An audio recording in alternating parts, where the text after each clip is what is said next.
Loïc Siri, pour les primeurs 2013, vous parlez d'un millésime 2012 fusion. Fusion sans effusion, dans le sens où c'est effectivement un millésime très œcuménique, dans lequel tout est possible.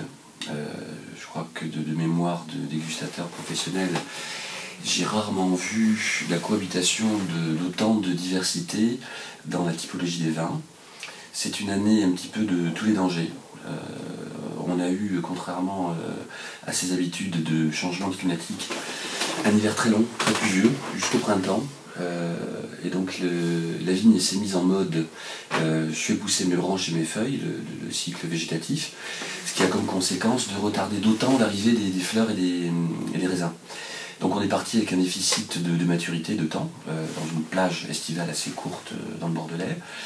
Et Mère Nature est toujours pleine de ressorts. Et en fait, on a eu un mois d'août de sécheresse. En gros, du 20 juillet jusqu'au 26-27 septembre, on a eu des conditions de sécheresse, avec des pics de température qui ont donné un coup de boost inimaginable. Et on a pu rattraper effectivement la vendange, avec un moment charnière, beaucoup de maladies, humidité plus chaleur. Ça fait effectivement apparaître pas mal de choses sur les peaux sensibles de nos chers petits raisins. Et donc au final, on s'est retrouvé avec des merlots prêts à l'emploi, sur un mode millésime automnal. Et avec l'arrivée de la pluie, les cabernets, qui sont toujours un petit peu plus longs, notamment sur la rive gauche, n'ont pas eu complètement le temps de s'exprimer. Et l'intérêt de ces deux typologies, c'est qu'on est d'un côté complètement old school, rive gauche, avec des vins droits et longs, et complètement vin modern type sur la rive droite, avec des merlots joufflus, presque surmûris. Et la croisée des chemins, effectivement, c'est, j'en parlerai un peu après, c'est les appellations, où on a une très bonne pondération entre l'onctuosité du merlot et la pêche du cabernet sauvignon. Alors vous parlez justement de typologie, typologie que vous constatez au niveau des vins et des châteaux pour ce millésime. Quelles sont-elles ? C'est un petit peu une typologie qui m'est venue en dégustant là, pendant le marathon de la semaine des primeurs, où on a, avec Vivre le vin, qui est un outil d'abord destiné aux amateurs, une communauté d'amateurs. On a écumé sur les différents lieux organisés à cet effet pour la présentation du dernier bébé 2012. On a dû déguster, je sais pas, entre 350 et 400 vins en l'espace de 5 jours. Donc c'est un exercice technique difficile, mais très amusant cette année.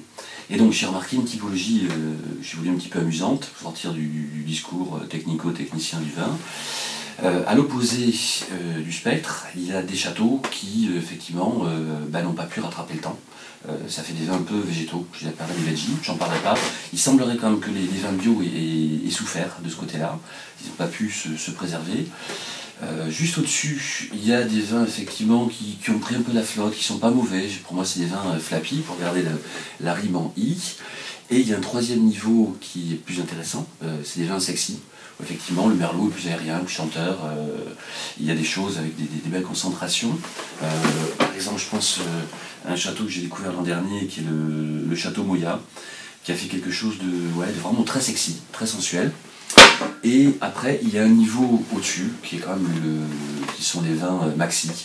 Il y en a un ou deux, et je ne vais pas tous les citer effectivement, mais il y en a vraiment un qui m'a considérablement marqué, c'est Au Condissas de Jean Guyon, dans le nord du Médoc. Il y en a un autre de la même puissance, vertigineux, je pense à Pébi de Faugère, rive droite.